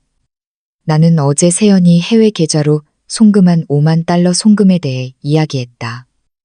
그에게 은행 기록을 보여줬다. 지호는 휴대폰을 꺼내 모바일 뱅킹을 열었다. 바로 그곳에 송금 기록이 있었다. 5만 달러가 사라진 것. 계획의 첫걸음, 강탈의 시작. 그의 얼굴은 변했다. 슬픔 위에 더 어두운 무언가가 드리워졌다. 분노, 억눌린 분노. 그는 또 무엇을 발견했는지 물었다. 나는 덕수가 다른 피해자들을 조사했고 세연과 서정은 몇 년 동안 이 짓을 해왔다고 말했다. 다른 나라에서 다른 이름으로 똑같은 범죄를 저지르고 늘 법망을 피해 다녔다고. 지금까지. 지호가 어떻게 해야 하냐고 물었다. 서둘러야 한다고. 세연이 곧 더 많은 돈을 옮길 수도 있다고. 계좌를 동결하고 변호사를 찾아 경찰에 신고하고 증거를 제출하여 그들이 사라지기 전에 막아야 한다고. 왜냐하면 그것이 그들이 하는 일이니까. 위험을 느끼거나 발각되었다고 의심하는 순간 유령처럼 사라질 것이다. 늘 그랬듯이 나는 그에게 덕수의 전화번호를 주었다. 전화하라고. 그가 어떻게 해야 할지 알고 있고 경찰 인맥이 있어서 우리가 탄탄한 사건을 만들 수 있을 것이라고. 지호는 고개를 끄덕였다. 떨리는 손으로 전화를 걸어 덕수와 이야기했다. 듣고 메모했다. 전화를 끊은 후 고통과 결의에 찬 눈빛으로 나를 바라보며 말했다. 덕수가 1시간 후에 올 것이고 함께 경찰서에 가서 모든 것을 제출할 것이라고. 녹음 파일, 문서, 송금 기록, 전부 다. 그는 나에게 어떻게 알았는지, 어떻게 이 모든 것을 발견했는지 물었다. 나는 저녁 식사 때 이탈리아어 대화를 들었고 수년간 비밀을 지켜왔으며 그 침묵이 어떻게 가장 강력한 무기가 되었는지 이야기했다. 지호가 나를 보는 눈빛이 변했다. 마치 낯선 사람을 보는 것처럼. 투명했던 엄마가 갑자기 살아나 움직이고 힘을 가진 존재가 된 것처럼. 그는 미안하다고 말했다. 자신이 나쁜 아들이라고, 나를 버리고 세연을 나보다 앞에 두어 나를 멀리했다고. 진작에 내가 경고하려던 것을 들었어야 했다고. 비록 내가 직접적으로 경고한 적은 없었지만 늘 의심을 마음속에 숨겨왔지만 왜냐하면 엄마는 그런 존재니까. 조용히 있다가 말해야만 할 때 비로소 말하는. 나는 사과할 필요 없다고 말했다. 그는 사랑에 빠진 사람이라면 누구나 할 일을 했다고 믿고 최선을 기대하는 것. 그의 잘못이 아니었다. 전문가에게 조종당했고 수년간 범죄를 연습해온 여자에게 조종당한 것이다. 연기로 사람의 삶을 파괴하는 예술. 덕수는 1시간 후에 정시에 도착했다. 지호는 그를 처음 만났고 악수했다. 덕수는 더 많은 증거, 더 많은 연관성, 더 많은 피해자, 그리고 세연과 서정이 국제 사기단의 일부라는 증거를 보여줬다. 지호는 이를 악물고 들었다. 눈은 피곤했지만 피로하지 않았다. 오직 결심만, 오직 정의만을. 세 사람은 함께 경찰서로 갔다.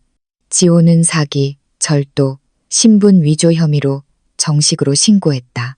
형사는 녹음 파일을 듣고 서류를 보았다. 인터폴에 연락하여 세연과 서정이 두 나라에 수배령이 내려져 있었고 수년간 도망 다녔다는 것을 알게 되었다. 마침내 찾아낸 것이다. 침묵을 거부한 엄마 덕분이었다. 투명함을 초능력으로 바꾼 엄마 덕분이었다. 형사는 그날 밤 세연과 서정을 체포할 것이라고 말했다. 지호는 주소를 알려줬다. 꿈이 살고 존재하지 않는 미래가 살던 그 집. 형사는 그에게 그 집에 돌아가지 말고 다른 곳에 머물라고 했다. 그들이 처리할 것이라고. 지호는 고개를 끄덕이며 나를 보았다. 그 작고 낡은 아파트에서 나와 함께 살 수 있느냐고 물었다. 나는 좋다고, 물론 좋다고, 언제나 좋다고 말했다. 그날 밤 지호는 아파트 소파에서 잠들었다. 어린 시절 수없이 잠들었던 소파. 숙제를 하던 곳, 일요일에 영화를 보던 곳. 그가 돌아온 것이다. 잠들었다. 망가졌지만 돌아왔다. 나는 그곳에 있었다. 늘 그랬듯이 언제나 그곳에. 나는 잠을 자지 못했다. 그의 고르지 못한 숨소리를 들었다. 그가 정말 잠든 것이 아니라는 것을 알았다. 그가 어둠 속에서 모든 것을 소화하고 있다는 것을 알았다. 속임수, 배신, 모욕. 어떻게 이렇게까지 눈이 멀 수 있었을까? 어떻게 자신의 인생 전체를 거짓말에 맡길 수 있었을까? 새벽 3시 형사에게 전화가 왔다. 세연과 서정을 잡았다고, 그들이 짐을 싸고 도망칠 준비를 하고 있었다고, 내일 아침 스페인행 비행기 표가 있었다고, 또다시 사라지고 신분을 바꾸고 다음 희생자를 찾으려던 참이었다고. 하지만 안 됐다. 잡혔다. 아침에 지호에게 말했다. 그는 아무 말도 하지 않고 고개만 끄덕였다. 마치 넋이 나간 것처럼, 텅 빈 것처럼 조용히 아침을 먹었다. 커피와 토스트, 어린 시절처럼 우리 둘만이 세상을 대항하던 그때처럼 그곳으로 돌아왔다. 하지만 그는 이제 망가진 남자였고 나는 그를 구한 여자였다. 다음 며칠은 법적 혼란의 연속이었다. 변호사 진술, 경찰 신문. 언론이 알게 되어 뉴스에 나왔다. 엄마가 결혼 사기를 폭로하고 아들을 구한 이야기. 나에게 인터뷰 요청이 왔지만 모두 거절했다. 명성도 인정도 원치 않았다. 오직 지호의 안전만을. 법적 절차는 몇 달간 이어졌다. 세연과 서정은 정식으로 기소되었고 여러 나라의 혐의에 직면했다. 다른 피해자들이 나타나 이야기를 하고 정의를 요구하기 시작했다. 지호는 5만 달러를 돌려받았고 송금은 취소되었다. 집은 전적으로 그의 것이 되었고 사기를 이유로 결혼 무효 소송을 시작했다. 모든 것이 이 기간 동안 지호는 내 작은 아파트에서 나와 함께 살았다. 단순한 삶. 그는 의무적으로 방문하던 멀어진 남자가 아니라 내 아들, 나의 지호로 돌아왔다. 함께 아침을 먹고 함께 저녁을 먹었다. 진심 어린 대화를 나눴다. 몇 년 만에 처음이었다. 그는 내가 몰랐던 이탈리아에서의 15년에 대해 물었다. 모두 이야기해줬다. 아빠가 떠난 후 어떻게 갔는지, 이탈리아 가정을 어떻게 청소했는지, 시장에서 어떻게 길거리에서 언어를 배웠는지, 나에게 걸레질을 가르쳐준 아줌마들과 어떻게 좋은 일자리를 찾았는지, 어떻게 한 푼 한 푼 모아 그에게 좋은 삶을 주기 위해 돌아왔는지. 지호는 듣다가 울었다. 내가 그렇게 많은 것을 희생하고, 그렇게 많은 것을 포기하고, 그렇게 많은 고통을 침묵하며 견뎌왔다는 것을 몰랐다고 말했다. 이것이 엄마라고 말했다.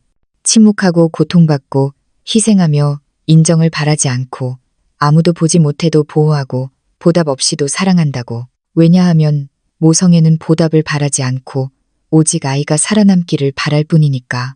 어느 날 지호가 물었다. 왜 이탈리아 이야기를 전에는 하지 않았어? 왜 그렇게 오랫동안 진실을 말하지 않았어? 나는 대답했다. 네가 한 번도 묻지 않았으니까. 늘 내 생활에 바빴고 나에게 관심이 없었으니까. 나는 너에게 투명한 존재가 된 거야. 숨어 사는 사람이 비밀을 지키는 것은 악의 때문이 아니야. 들어줄 사람이 아무도 없었기 때문이었어. 이 말은 그를 무너뜨렸다. 얼마나 나를 무시했는지, 얼마나 나를 당연하게 여겼는지, 얼마나 세연이 그의 삶에서 내 자리를 지우도록 내버려 두었는지 그제야 깨달았다. 그는 용서를 구하며 내 품에서 아이처럼 울었다. 다시는 나를 투명한 존재로 만들지 않고 다시는 나를 버리지 않겠다고 약속했다. 그는 인생에서 가장 고통스러운 순간에 배웠다. 자신을 유일하게 무조건적으로 사랑하는 사람은 자신의 엄마, 그가 잊었던 여자라는 것을. 세연과 서정은 배신, 사기죄, 문서 위조죄 등으로 여러 나라에서 기소되었다. 아르헨티나에서 형을 마치면 영원히 돌아올 수 없을 것이다. 다른 피해자들도 부분적인 정의를 얻었다. 일부는 돈을 돌려받았고 일부는 최소한 심리적 보상을 받았다. 자신들을 파괴한 범죄자들이 마침내 대가를 치른다는 것을 알게 된 것이다. 지호는 집을 팔았다. 그곳에서는 살 수 없다고 말했다. 모든 구석이 거짓과 기만을 상기시킨다고. 그는 좀 더 작은 아파트를 샀다. 더 단순하게, 나와 가까운 곳에. 이제 일주일에 3번 만난다. 일요일 아침 식사, 수요일 저녁 식사, 매일 전화통화. 그는 내 삶의 일부로 돌아왔다. 더 이상 투명한 존재가 아니었다. 2주 전 지호가 직장에서 미영이라는 사람을 알게 되었다. 내 친구 미영이와 이름이 같았다. 다르다고. 진짜라고 했다. 천천히 불신하는 법을 배우고 질문하고 관찰하고 직감을 들을 것이라고. 그리고 처음부터 나를 알고 싶어 한다고 했다. 내 의견이 중요하고 다시는 나에게 먼저 말하지 않고 중요한 결정을 내리지 않을 것이라고. 어제 나에게 한 가지를 털어놓았다. 몇 달 동안 악몽을 꾸었다고. 세연이 계좌를 털어 인생을 망치고 그를 아무것도 없는 사람으로 만드는 꿈. 땀을 흘리며 떨면서 깨어났지만 모든 악몽의 끝에는 내가 나타났다고. 내 목소리가 그를 깨우고 내 손이 그를 어둠에서 끌어냈다고. 내가 그를 구한 방식이 내가 아는 것보다 더 많았다고. 이것이 엄마가 하는 일이라고 말했다. 어둠 속에서 나타나 아이를 심연에서 끌어내는 것. 아무도 보지 못하고 아무도 알아보지 못해도 전 세계의 투명한 존재일지라도 아이에게는 영원히 그곳에 있다고. 악몽 속에서, 힘든 순간에, 침묵 속에서 기다리고 관찰하고 보호한다고. 오늘 아침 잠에서 깨어보니 문틈에 편지 한 통이 있었다. 지호가 쓴 손편지였다. 한 번도 말한 적 없는 말들이 적혀 있었다. 내가 그가 아는 가장 강한 여자라고. 그의 영웅은 망토를 두르지 않고 회색 원피스를 입고 낡은 가방을 들고 다닌다고. 그의 영웅은 평생 투명한 존재였지만 이제 그는 보았고 영원히 볼 것이며 다시는 잊지 않을 것이라고. 내가 자신에게 2번의 생명을 주었다고. 한 번은 태어나게 해준 것이고 한 번은 거짓의 독성에서 자신을 구해준 것이라고. 나는 울었다. 수년간의 외로움 때문에 울었다. 무시당하고 잊혀지고 버려졌던 것에. 하지만 기쁨과 안도감에 울었다. 마침내 아들이 나를 보았고 나를 소중히 여기고 내가 늘 필요했던 방식으로 나를 사랑해 주었기 때문에 나의 존재를 느끼고 내가 묵묵히 해온 모든 것을 인정해 주었다. 이제 거울을 보면 더 이상 투명한 여인이 보이지 않았다. 전사가 보였다. 3가지 언어를 할 줄 아는 여자, 이탈리아에서 살았던 여자, 홀로 아들을 키운 여자, 눈물 흘리며 일해서 모든 것을 그에게 준 여자. 지혜와 사랑으로 그를 죽음의 덫에서 구해낸 여자, 보여질 가치가 있는 여자, 공간을 차지할 가치가 있는 여자, 귀 기울여 들을 가치가 있는 여자. 내 이름은 더 이상 그저 엄마가 아니었다. 나는 미숙이었다. 61세, 생존자, 투사, 어머니. 아들이 어려움에 처했을 때 침묵하기를 거부한 여자, 투명함을 힘으로 바꾼 여자, 침묵을 전략으로, 사랑을 구원으로 만든 여자. 그들은 내가 아무것도 모르는 늙은 바보라고. 내가 투명하고 하찮아서 무시하기 쉽다고 생각했다.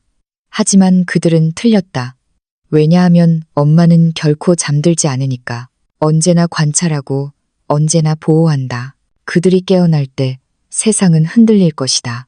내 이야기는 이제 막 시작되었다. 이제 나는 내가 누구인지 알고 나의 가치를 안다. 다시는 아무도 나를 투명한 존재로 만들지 않을 것이다. 다시는